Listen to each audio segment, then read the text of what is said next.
Welcome to the debate.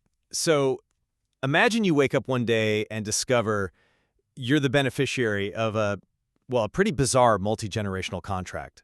Okay. And under the terms of this agreement, you were granted all the long-term assets, the compounding wealth, the benefit of the doubt, the presumption of competence. Meanwhile, the other party assumes literally all the structural liabilities. Right. So a completely rigged arrangement from the start. Exactly. And if you suddenly realized you were benefiting from this rigged arrangement, simply feeling guilty about it wouldn't actually change the math. I mean, to fix the inequity, you couldn't just offer an apology. You'd have to legally restructure the terms of the agreement, even if it meant taking a significant financial hit on your end. Yeah, I hear that, but let's push that analogy a step further.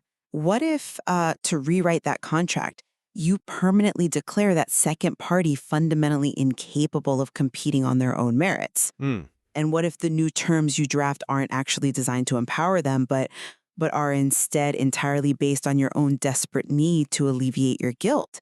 I mean, in that scenario, you haven't actually repaired the relationship. You've just, changed the flavor of the condescension. And that exact tension is what we are unpacking today. We're looking at a massive shift currently being proposed in sociological and legal literature, Right. which is the transition away from the purely emotional experience of white guilt toward the implementation of hardwired, legally enforced material concessions.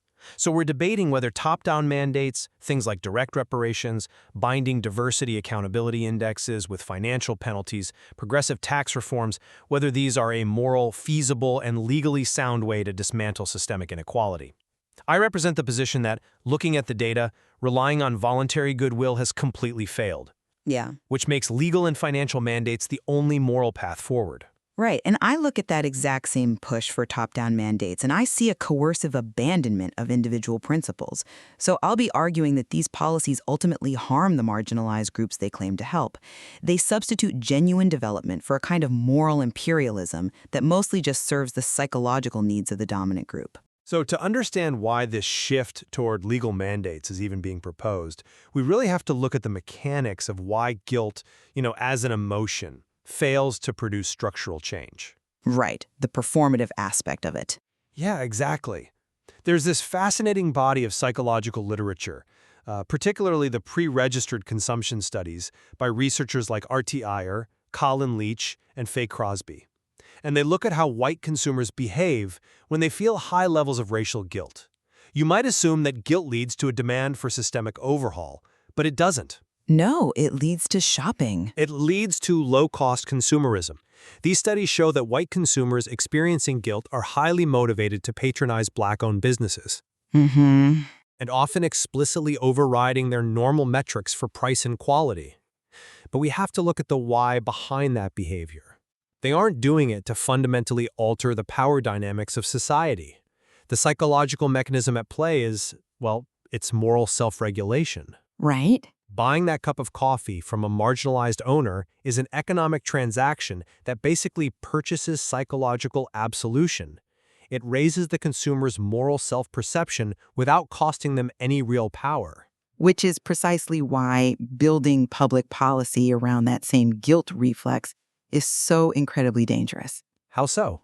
Well, if we agree that individual white guilt is fundamentally self-focused, that it's about the dominant group managing their own discomfort, then why would we expect institutionalized white guilt to behave any differently? I see what you're saying. So, scholars like Shelby Steele have written extensively about this. He argues that we are currently living in the age of white guilt, where institutions have basically lost their moral authority because of historical racism. Right. So, to regain that authority, they engage in institutional dissociation. They want to prove they are innocent, and the way they do that is through what Steele calls deference. But wait, deference implies yielding to someone out of respect, right? Are you saying these policies aren't respectful? I'm saying they are actively destructive to the people they defer to. Okay, unpack that. When an institution implements binding quotas or hands out reparations purely to clear its own conscience, it abandons universal democratic principles, things like standard expectations, merit, individual responsibility. By deferring to a marginalized group instead of holding them to the rigor of competition, the institution essentially grants them a license not to develop. Wow, okay. Yeah, it treats minority individuals as moral authority tokens. It's a way for a university or corporation to say, look at our numbers, look at the concessions we've made, we are clean. It protects the institution from the stigma of racism, but it traps the marginalized individual in basically a protest group identity where their primary value to the system is their race, not their capacity. I hear that. But I really think we need to interrogate this idea of merit and the rigor of competition that you're defending here. Sure. Because you're framing the meritocratic ideal as if it currently exists in this pristine vacuum, completely untouched by historical extraction. Not pristine, but... Well, let's look at Marissa Jackson Saw's framework of the whiteness contract. She argues that whiteness isn't just an identity. It is an implicit, predatory social agreement. It's structured by law and sustained by a societal consensus that the benefits of citizenship, wealth, safety, the presumption of innocence, that these must be disproportionately hoarded for white people. Okay, but predatory contract is a very heavy legal term. How does that practically manifest today in a way that requires, legally binding concessions? Think about the racial wealth gap. That wasn't created by a lack of individual rigor. It was created by the force of law. Right, historically? Yes, historically, but with compounding effects today.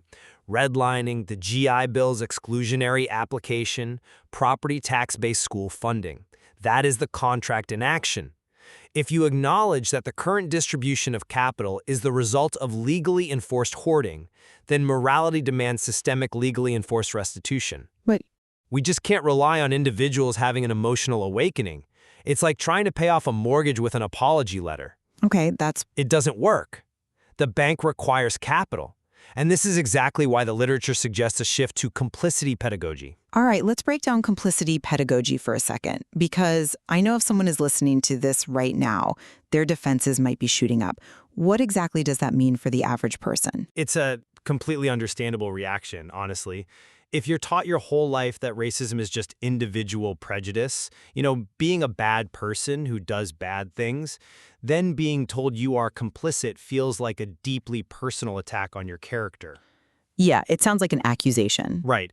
But complicity pedagogy, as outlined by scholars like Barbara Applebaum, it shifts the lens. It asks us to stop obsessing over our individual moral purity and instead recognize that if you are a member of the dominant group, you are structurally benefiting from a system that extracts from others, regardless of how nice you are to your neighbors. Okay. And because that complicity is structural, the solution must be structural.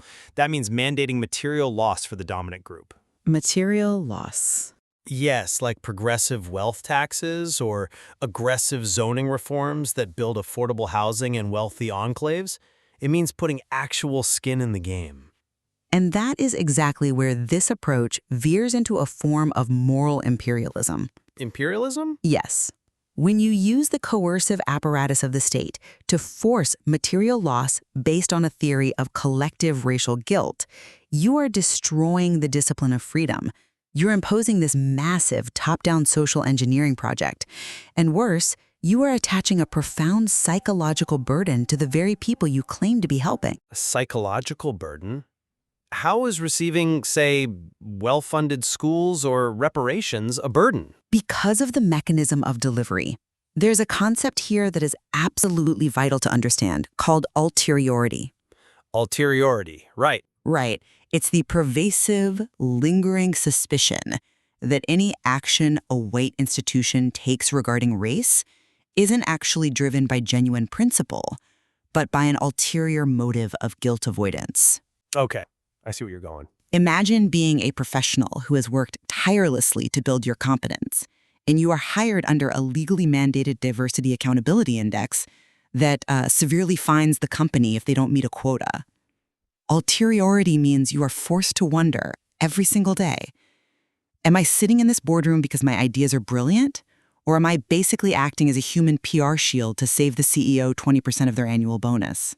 Yeah, That is the institutionalization of a permanent contingency. It is devastating to genuine advancement because it robs the individual of their own hard-won achievements. Look, I agree that is a very real psychological dynamic, but I have to stop you there, because that assumes the alternative is a pure meritocracy, where people of color are currently being recognized for their brilliant ideas without any friction. Well, not perfectly, but The data simply doesn't support that. The talent already exists, but the access is structurally blocked by insular, privileged networks. Let's talk about the actual mechanics of a diversity accountability index, because I think it solves the very ulteriority problem you're bringing up. wait, how does threatening a company with financial penalties solve ulteriority? Because it completely removes the emotional state of the administrator from the equation. Sara Ahmed talks about this idea of non-performative speech acts, which is, academic phrasing for a very simple concept. It's using a declaration of intent as a substitute for actual action. Like a PR statement? Exactly. It's a company publishing a beautifully worded statement about equity, forming a committee, and then feeling like the job is done. A binding accountability index changes the game completely. It involves independent annual audits of salary disparities, binding timelines for executive diversification, and automatic financial penalties if benchmarks aren't met. Right. Forced compliance. But if the law dictates that capital must be reallocated, the emotional state, the guilt, of the white administrator becomes totally irrelevant. We move from a therapeutic model of anti-racism, where we just want white executives to feel morally good about sharing power, to a material one. The law doesn't care if the CEO feels guilty or innocent. It cares if they complied with the audit. But you cannot separate the financial mandate from the psychological motivation that created the mandate in the first place. Let's look at the behavioral profile of white guilt, because it is intensely compensatory and highly volatile. Volatile in what way? Research by Lowry, Knowles, and Uzueta illustrates this perfectly. They found that when inequality is framed simply as minority disadvantage, white opposition to redistributive policies remains high. But if you frame the exact same inequality as white advantage, it threatens their collective self-esteem. Right, it triggers a defensive response. Exactly. Suddenly, they support redistributive policies, not out of a deep commitment to justice, but to protect their moral self-concept. The foundation of these binding concessions is built on this self-focused anxiety. You are trying to institutionalize a panic response. And because guilt is ultimately about the self, these legally enforced policies will inevitably mutate to serve the psychological needs of the people writing the checks, rather than the objective development of the communities receiving them. Okay, but even if the initial motivation is self-preservation, does that invalidate the material outcome? I think it compromises it entirely. But if a severely underfunded school district finally gets equalized property tax allocation because wealthy citizens were pressured by a new legal mandate, those marginalized students still get new textbooks, they still get better facilities. Does the subjective feeling of the taxpayer negate the objective reality of the funding? It absolutely does. When the socio-political backlash to that mandate destroys the very stability of the society those students have to graduate into. We have to talk about feasibility here. Okay, let's talk about feasibility. Pushing for legally binding material concessions and reparations based on collective guilt is socially and politically unfeasible in the real world. We don't have to guess what happens when you try to legally codify systemic guilt. We are watching it unfold in real time. You're referring to the legislative backlash against critical race theory and DEI programs. Exactly. And it's crucial to understand the mechanics of that backlash. As Jackson Soar herself notes, these aren't just polite debates over school curriculums or HR policies. They are highly organized, legally aggressive campaigns to, in her words, redeem the racial contract. Right, to protect white innocence. To legally protect the presumption of innocence for white citizens, yes.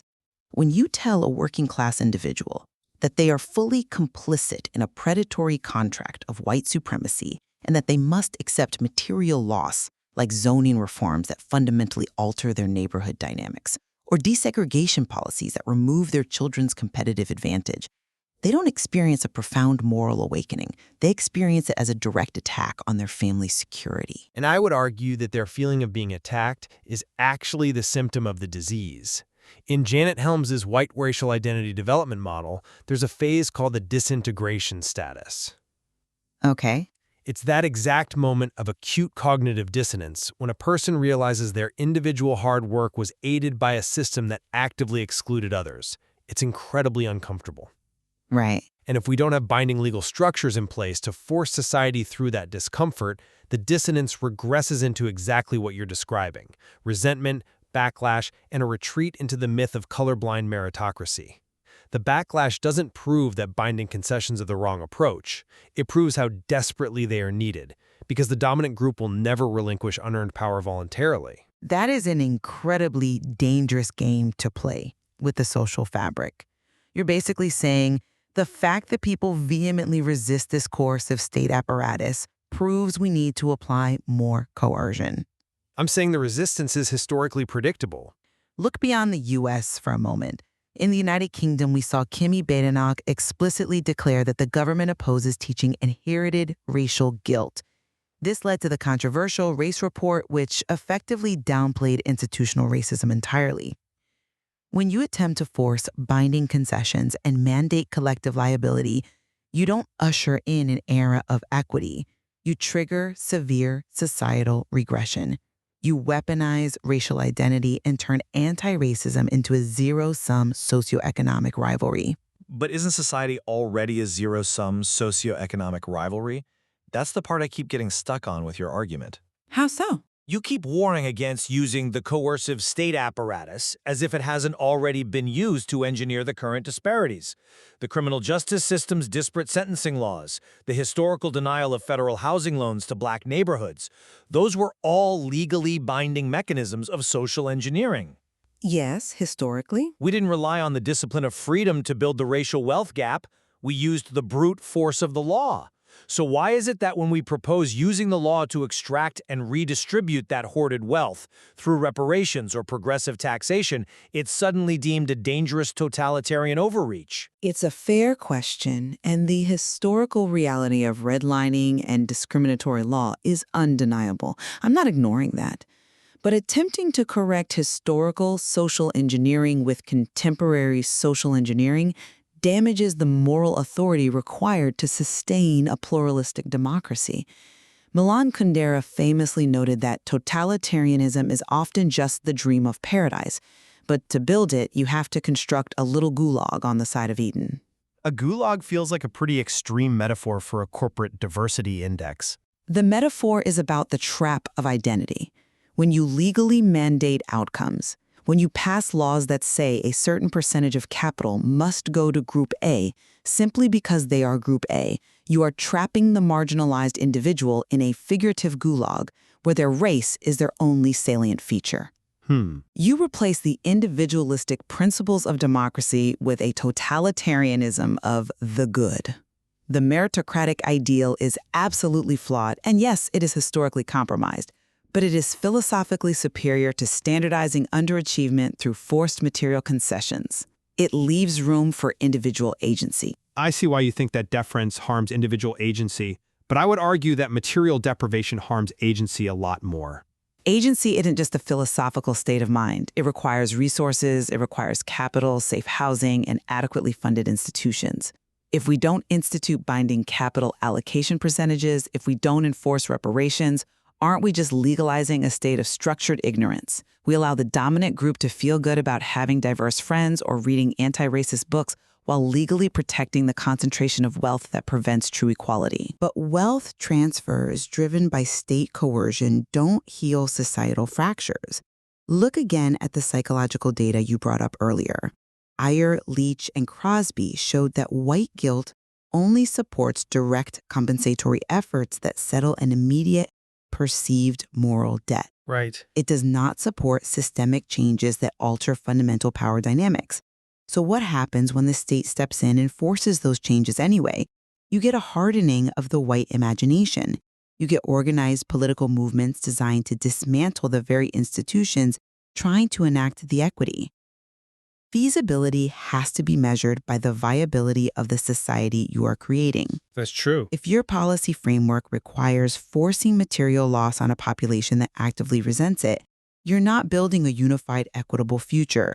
you're building a powder keg. It is a difficult truth that dismantling a system of unearned advantage will inevitably feel like an attack to those who have historically benefited from it. Disintegration is painful. But as we draw our discussion to a close, let's look at where these two wildly different philosophies leave us. I argue today that we have reached the limits of emotional awareness.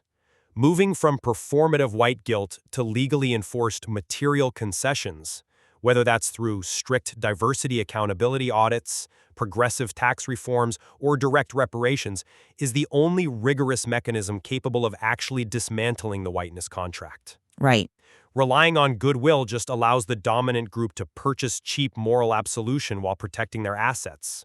True justice requires legally restructuring the deal. And my position remains that attempting to cure systemic inequalities through coercive, top-down material mandates is a cure worse than the disease.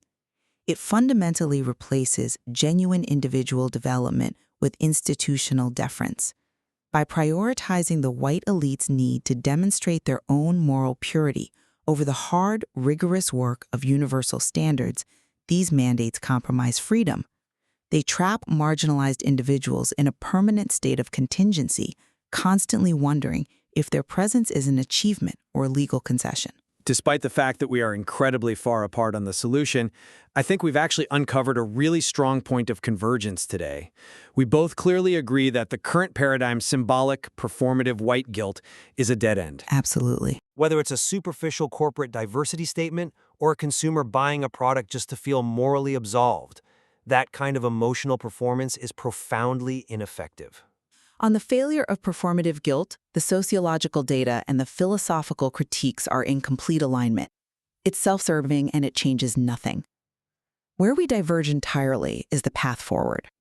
You see the answer in legally hardwiring material mandates into our institutions, whereas I see it in a return to principled, individualistic development, stripping away the corrupting influence of institutional guilt altogether. This exchange really highlights the incredible complexity of translating moral accountability into actual public policy. I mean, how do you quantify historical extraction? How do you legislate equity without crushing individual agency? The source material we've pulled from today, the psychological studies on consumer behavior, the legal frameworks of the racial contract, the critiques of institutional deference, it offers so much depth on how our hidden emotional responses shape the very real laws that govern us. I highly encourage everyone listening to dive into this literature. I completely agree. The dynamics of race, capital, and the law are dense, and anyone offering you a friction-free solution is likely selling you something. Navigating the tension between addressing historical grievance and protecting the bedrock principles of freedom is a challenge we will be actively negotiating for a very long time. We started today about a rigged contract, where one party assumes the liabilities while the other hoards the assets. We established that simply feeling guilty about a sinking foundation doesn't fix a badly built house. The question we leave you with is whether society has the courage and the legal right to forcibly pour new concrete and restructure the terms, or if doing so would ultimately destroy the house entirely. We leave it to you to weigh the mechanics, the morality, and the feasibility, and form your own conclusion. Thank you for joining us on The Debate.